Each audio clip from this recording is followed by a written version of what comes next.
أكثر من 50 حمارا ضبطتهم الرقابة الصحية في الجانب الأيمن من الموصل مع جهاز الأمن الوطني والشرطة، وذلك بعد معلومات وردت إليهم عن خان يتم ذبح الحمير فيه. جتنا معلومة من قبل أحد المواطنين بوجود متجر لذبح الحمير بناء على المكالمة الهاتفية من قبل أحد المواطنين في منطقة باب سنجار. قمنا بجولة تفتيشية في منطقة باب سنجار منطقة التبانة قرب مقبرة الإنجليز، وجدنا ما يقارب 50 أجلكم الله حمير، وقسم من الحمير فاطسة.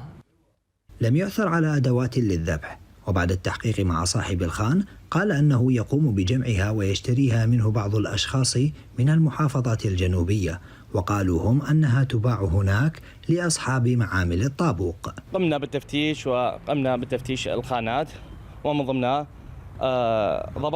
ضبطنا 50 أجلكم الله حمار، من ضمنها أكثر من حيوان متفسخ ومحروق داخل الخان.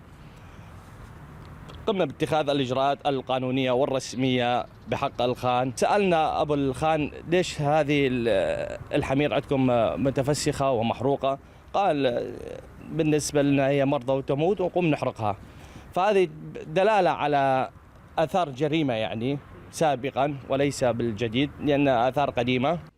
وبحسب الكلام الذي قاله من يشتري هذه الحمير، فإن عددها في المحافظات الجنوبية قد أصبح قليلا بصورة كبيرة، مما جبرهم للبحث عنها في شمال البلاد. هذا وتقول الرقابة أنها كثفت الحملات بهذا الاتجاه لملاحقة ضعاف النفوس الذين يخلطون لحوم الحمير مع لحوم الأبقار ويبيعونها للمطاعم. من الموصل محمود الجماس، قناة التغيير.